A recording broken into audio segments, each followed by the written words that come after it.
Sabi naman sa kanya ni Libat Ian na wala siyang pake kung kahit siya pa ang may-ari ng lupain na ito, dahil sa ngayon ay magiging sa kanya na ang lupain na ito, kaya niyang wasakin ito sa kahit anong oras at wala siyang magagawa para dito. Maya-maya ay sinimulan ng wasakin ni Libat Ian ang templo ni Chen Chang'an. Sa kabila naman ay sinabi ni Qiu Quanto na mapupunta lang sa Ghost Bone Sect ang lupain na ito. Napansin naman ni Chen Chang'an na ang ganitong ugali ay hindi isinasaalang-alang ang mga tao sa kanilang paligid, pero sigurado niya na nandito sila para bigyan siya ng field value. Ngunit wala sila sa loob ng Invincible Domain. Sinigawan naman ni Bowyer si Libat Ian na ang kanyang master ang pinaka nakakatakot na nabubuhay sa mundo at si Li Xiao ay namatay sa kanyang kamay.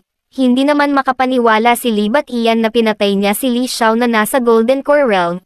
Sabi naman ni Chen Chang'an na pinatay niya lang siya ng ilang segundo. Tinanong niya si Libat Ian kung ano ang gagawin niya dito. Sa isip naman ni Libat Ian na ilang taon na sila nag-cultivate kaya paanong hindi nila malalaman ang mga pakulo ng mga mortal para magkunwaring malakas. Maya-maya ay bumaba na si Libat Ian sa taas. Sinabihan niya si Chen Chang'an na hindi niya na mabilang kung ilan na ang pinatay niya. Sa nilabas niyang seal ay meron 10,000 kaluluwa ng mga mortal na ginamit niya bilang pang-cultivate, kaya wala siyang pake kung pinatay niya si Li Xiao. Sumingit naman si Qiu Quanto at sinabi na wala siyang pake sa pinag-uusapan nilang dalawa. Ang mahalaga ay napunta dito ang Immortal Treasure. Sinabihan niya si Chen Chang'an na ibigay sa kanya ang Immortal Treasure para hindi siya papahirapan bago patayin. Natuwa naman si Chen Chang'an dahil nakapasok na sila sa Invincible Domain niya. Sa kabila ay sinabihan ni Bowyer silang dalawa na anong karapatan nila para bastusin ang kanyang master. Sinabihan naman siya ni Libat Ian na porket anak siya ng Sect Master of Nine Swords ay hindi niya na siya papatayin. Nagsumbong naman si Bowyer sa kanyang master at sinabi na si Libat Ian ay isang masamang matanda.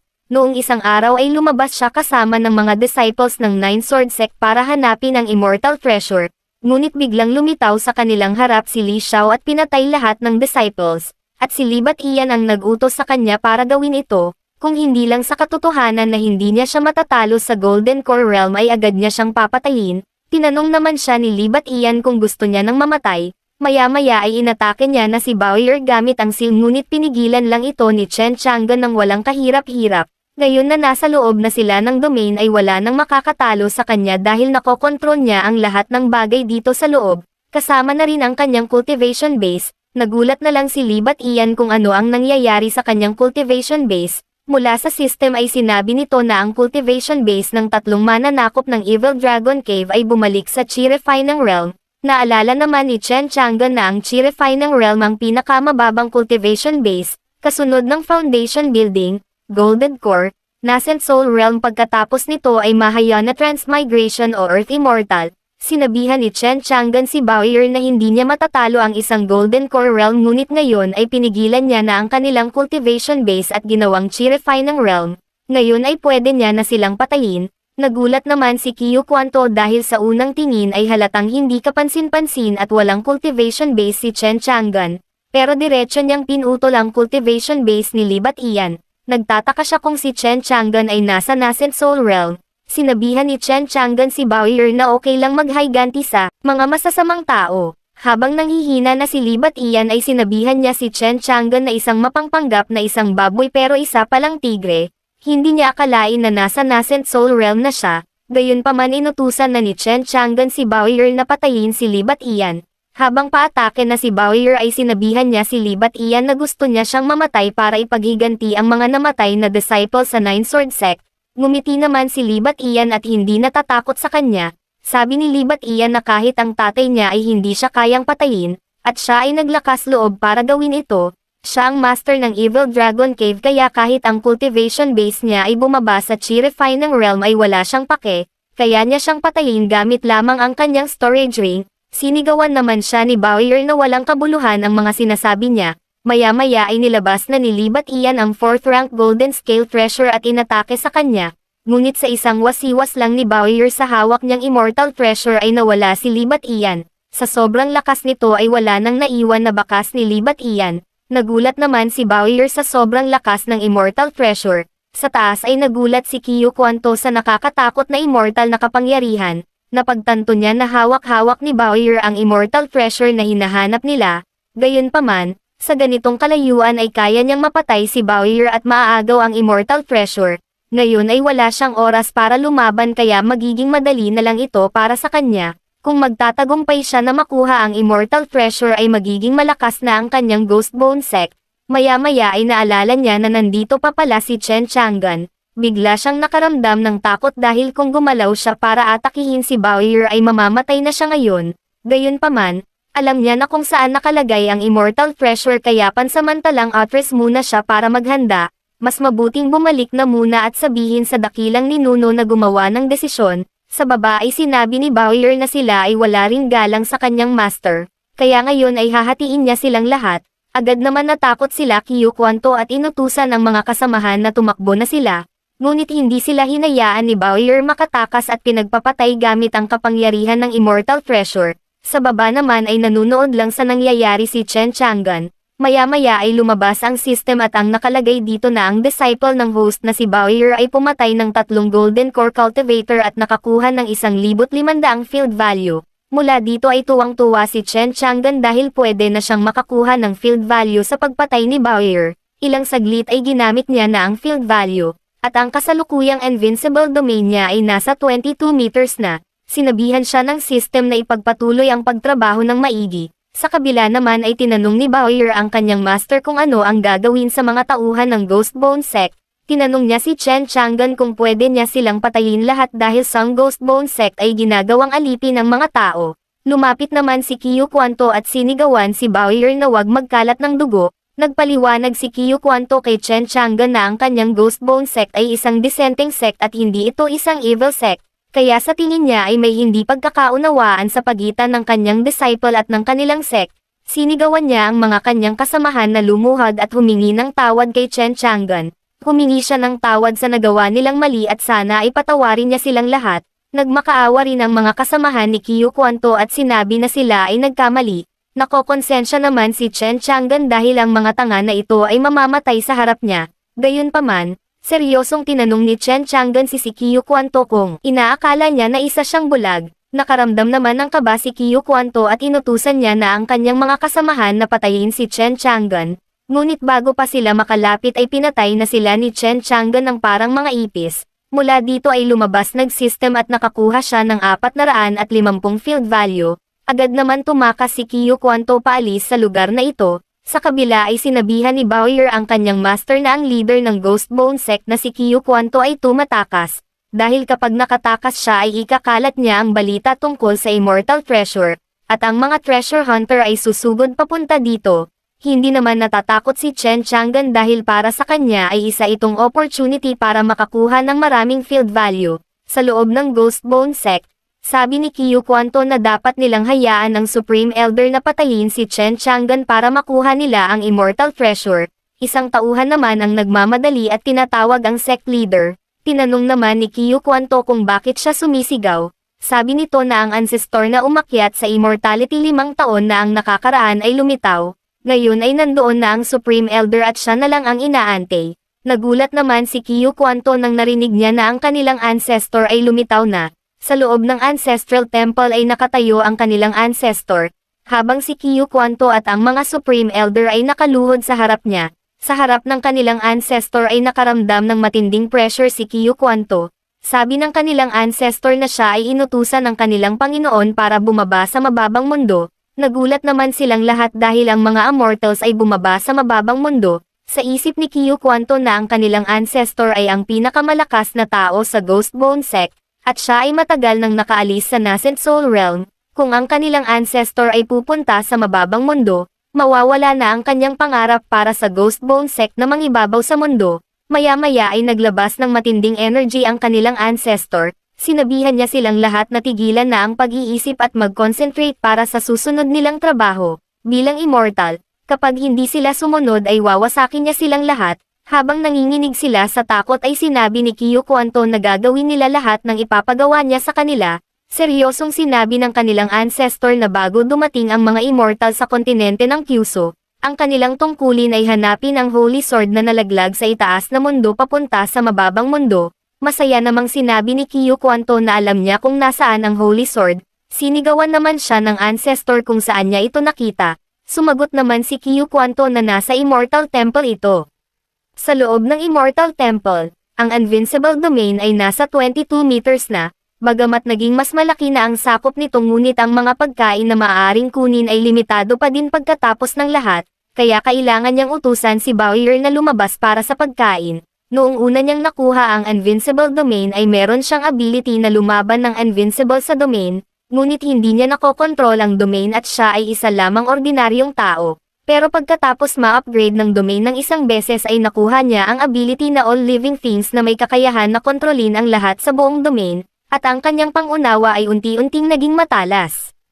Kahit isa na siyang invincible, ngunit sa loob lang ito ng Domain at kapag nasa labas ng Domain ay isa lamang siyang ordinaryong tao, mula sa labas ay hindi niya na kayang protektahan si Bowyer sa kapahamakan, nag-iisip siya kung may ibang paraan para pataasin ang kanyang cultivation level, dahil ang kanyang cultivation level ay sobrang baba, naalala niya naman na ang all living things ay kayang baguhin ang sigla ng lahat ng bagay. Nagawa niya nang baguhin ang ordinaryong damo sa espiritual na damo at kahit ang magbigay buhay ng isang spirit, gagamitin niya ito para palakasin ang cultivation level ni Bowyer. Agad niyang kinuha si Bowyer at sinabi na sumama siya sa kanya, dahil meron na siyang teknik para subukan sa kanya. Sinabihan niya si Bowyer na meron na siyang paraan para pataasin ang kanyang cultivation level, pero sa umpisa ay makakaramdam siya ng sakit, ngunit kapag nagawa niyang tiisin ang sakit ay mararamdaman niya na parang umakyat siya sa langit.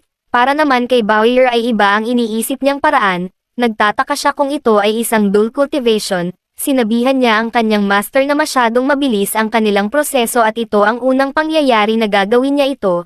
Sabi naman sa kanya ni Chen Chang'an na huwag siyang matakot. Maya-maya ay nakapagdesisyon na si Bowyer at sinabihan ang kanyang master na handa na siya. Sabi ni Chen Chang'an kay Bowyer na kailangan niyang pigilan ang kanyang isip at kumapit, kung hindi ay maaari niyang ipagsapalaran ang kanyang buhay. Ilang saglit ay hinawakan niya na ang ulo ni Bowyer at sinimulan ng pataasin ang kanyang cultivation level. Tinanong niya si Bowyer kung ano ang nararamdaman niya. Nagtaka naman si Bowyer at tinanong ang kanyang master kung gusto niya lang pala siyang tulungan sa kanyang pagsasanay. Tinanong naman siya ni Chen Chang'an kung ano ang iniisip niya. Gayunpaman, sinabihan niya na si Bowyer na kailangan niyang mag-concentrate dahil ngayon ay papalakasin niya na ang energy, at dahan-dahan niyang pakiramdaman ang energy na pumapasok sa kanyang katawan. Sa patuloy na pagsali ni Chen Chang'an ng energy sa katawan ni Bowyer ay napansin niyang walang pagbabago sa kanyang cultivation base. Ngayon ay sinimulan niya ng mas palakasin ang energy na pinapasok niya kay Bowyer. Ngunit sa sobrang sakit ng nararamdaman ni Bowyer ay hindi niya na ito kayang tiisin. Nagulat naman si Chen Chang'an dahil ang katawan ni Bowyer ay malapit ng sumabog dahil sa energy. Sinabihan niya si Bowyer na kailangan niya itong tiisin para mabuhay. Nagtataka naman si Bowyer kung ito na ang oras ng kanyang kamatayan, ngunit naalala niya na may mga tungkulin pa siyang kailangan gawin kaya hindi pa siya pwedeng mamatay ngayon, dahil hindi pa siya nagiging malakas at hindi niya pa namamana ang Nine Sword Sect. Isang malakas na kidlat naman ang tumama sa kanila ngunit naharangan ito ng barrier ng Invincible Domain. Kinalaunan ay nagtagumpay si Bowyer na lampasan ang pagsubok na ito. Ang kontinenteng ito ay may kabuoang 9 levels ng kwalifikasyon at sinasabing mayroong 10 levels sa itaas ng 9 levels. Nagtataka siya kung gaano karaming grades ang maaaring ma-upgrade ni Bowyer sa pamamagitan ng paglalagay ng lahat ng nabubuhay na nilalang. Nagagalit naman ang kidlat sa kanilang ginagawa kaya gumamit siya ng malakas na kidlat sa kabilang kabundukan para ilantad sila. Mula dito, ang Demon King na si Hong Yi na isang nascent soul realm ay nagulat sa malakas na kidlat na umatake sa kabundukan. Nagtataka siya kung ito ang sanhi ng Immortal Treasure. Sa kabila naman ay nandito rin ang Demon King na si Tuubaye na isang nascent soul realm. Nagulat rin siya sa pag-atake ng nakakakilabot na kidlat, at kapag tumama ito sa kanila ay paniguradong mamamatay sila. Sabi naman ni Demon King Snake na hindi lang sila mamamatay kapag tumama ito sa kanila, kundi magiging abo na lang rin ang kabundukan na kinakatayuan nila, kaya ngayon ay obserbahan muna nila ang mga mangyayari. Sa Immortal Temple, sabi ni Chen Chang'an na inayos niya na ang kapangyarihan ng tribulation ng kidlat, sinabihan niya si Bowyer na pumunta sa taas at sipsipin ang kapangyarihan ng tribulation ng kidlat. Sa kabila naman ay nagtataka si Hong Yi dahil ang kidlat ay nawala na. Hindi siya makapaniwala na ang ganitong kalakas na tribulation ng kidlat ay kayang pigilan. Maya-maya ay napansin nila na parang may tao sa kalagitnaan ng tribulation ng kidlat. Nagulat sila nang nalaman nila na isa itong babaeng bata. Maya-maya ay tuluyan nang nawala ang kidlat sa kalangitan, agad naman nila itong pinuntahan nang nalaman nilang nawala na ang kidlat. Pagpunta nila ay nagulat si Demon King Snake dahil hindi siya isang spirit, at sa tingin niya ay isa lamang siyang 18 taon gulang. Sabi naman ni Hong Yi na ang babaeng ito ay may pambihirang mga kwalifikasyon at magiging isang walang katulad na mayabang ng sangkatauhan. Bukod pa doon ay lalaki siya bilang isang dakilang makapangyarihan. Ngayon ay hindi na siya makikipaglaban para sa Immortal Treasure. Ang gusto niya na ngayon ay ang babaeng ito. Sa kabila naman ay lumabas na ang system. Sabi dito na si Bowyer ay nakalampas na sa 6th level ng Foundation Building papunta 7th level ng Foundation Building. Mula dito ay nakatanggap ng 50 field value ang host. Sa patuloy na pag-angat ni Bowyer ay patuloy rin ang field value na binibigay nito. Habang nagmamasid ang tatlong Demon King ay napansin nila na ang espiritual na hininga ng babaeng ito sa loob ay kamangha-mangha, ang kanyang katawan ay katangi-tangi at walang bahid. Higit pa sa lahat ay nakaligtas siya sa nakakatakot na tribulation ng kidlat, at kapag nagsimula na siyang mag-cultivate ay magiging mas mahalaga pa siya kaysa sa isang immortal treasure. Agad naman itong pinuntahan ni Demon King Hong Yi at sinabihan ang iba niyang kasama na ito ang magiging disciple niya sa hinaharap. Ngunit bago pa siya makaalis ay hinawakan ni Demon King Toubaye ang kanyang buntot. Sabi ni Demon King Toubaye na hindi niya siya hahayaan na kunin ang babaeng ito dahil gusto niya rin siyang makuha kaysa sa Immortal Treasure. Tinanong naman siya ni Demon King Hong Yi kung ano ang maituturo niya sa kanya dahil ang cultivation ng kanyang Celestial Demon at Ancient Fox Clan ay perpekto para sa kanya. Ngunit sa baba naman ay nakahanap ng opportunity si Demon King Snake para maunahan sila. Hindi naman siya hinayaan ni Demon King Hong Yi at nag-transform na siya sa fox form. Hindi rin naman nagpasindak si Demon King Snake at nag-transform na sa snake form. Sabi niya na maglaban silang lahat at kung sino ang mananalo ay siya ang makakakuha ng disciple. Maya-maya ay tinitigan sila ni Demon King Toubaye at nakaramdam silang dalawa ng takot. Sabi ni Demon King Toubaye na tanungin nila ng direkta ang babae. Para siya ang magdedesisyon kung kanino siya sasama at walang ibang pwedeng mang-agaw nito. Sa kabila, tinanong ni Chen Chang'an si Bowyer kung kamusta na siya. Masaya naman sinabi ni Bowyer na nakapunta na siya sa 3rd level ng Golden Core Realm. Ang Golden Core cultivation ay nasa level na ng mga elders sa 9 Sword Sect at ngayon ay madali niya lang itong nakamit. Sinabihan siya ni Chen Chang'an na karapat-dapat siyang maging isang mahusay na talento na hinubog ng sariling mga kamay ng kanyang master. Ngayon ay siguradong makakapunta na siya sa Nascent Soul Realm. Nagulat naman si Bowyer nang narinig niya na makakapunta siya agad sa Nascent Soul Realm. Ngunit paano ito mangyayari kung kakapunta niya pa lang sa Golden Core Realm? Binigyan siya ni Chen Chang'an ng mga gantimpala sa pagiging masipag niya. Napansin naman ni Bowyer na ang mga ito ay storage ring ni Li Xiao. Tinanong ni Bowyer kung ibibigay niya lang ito sa kanya dahil ang cultivation resources na nasa loob nito ay maihahambing sa kalahati ng 9 Sword Sect. Sabi naman ni Chen Chang'an na hindi niya kailangan ng mga ito. Nagtataka siya kung sino ang gumawa sa kanya para hindi makapag-cultivate, dahil hindi niya magagamit ang mga cultivation resources na nakukuha niya. Ngunit hanggat nasa loob siya Invincible Domain ay isa siyang god, ang maliit niyang layunin ngayon ay palawakin ang Invincible Domain sa buong Facian Mountain, at hindi sapat ang 800 field value na ito. Maya-maya ay sinigawan ng Demon King si Bowyer na lumingon sa kanyang likod. Pagtingin naman ni Bowyer ay napansin niyang ito ang mga demons. Nagpakilala si Toubaye bilang unang sinilang na Demon King. Pinakita niya kay Bowyer ang 3 golden pellets na pinalapot mula sa essence ng katawan ng dakilang demonyo. Kung sasambahin niya siya bilang kanyang master ay ibibigay niya sa kanya ito bilang regalo. Bukod pa doon ay ito na ang kanyang pagkakataon para makapunta sa Nascent Soul Realm. Kaya malabong may makakatanggi sa offer na ito. Tinulak naman siya ni Demon King Snake at nagpakilala kay Bowyer bilang isang Nascent Soul Realm. Sabi niya na walang kwenta ang 3 golden pills sa kanyang Immortal Fruit. Ang Immortal Fruit of Youth ay 1,000 taon ng pamumulaklak.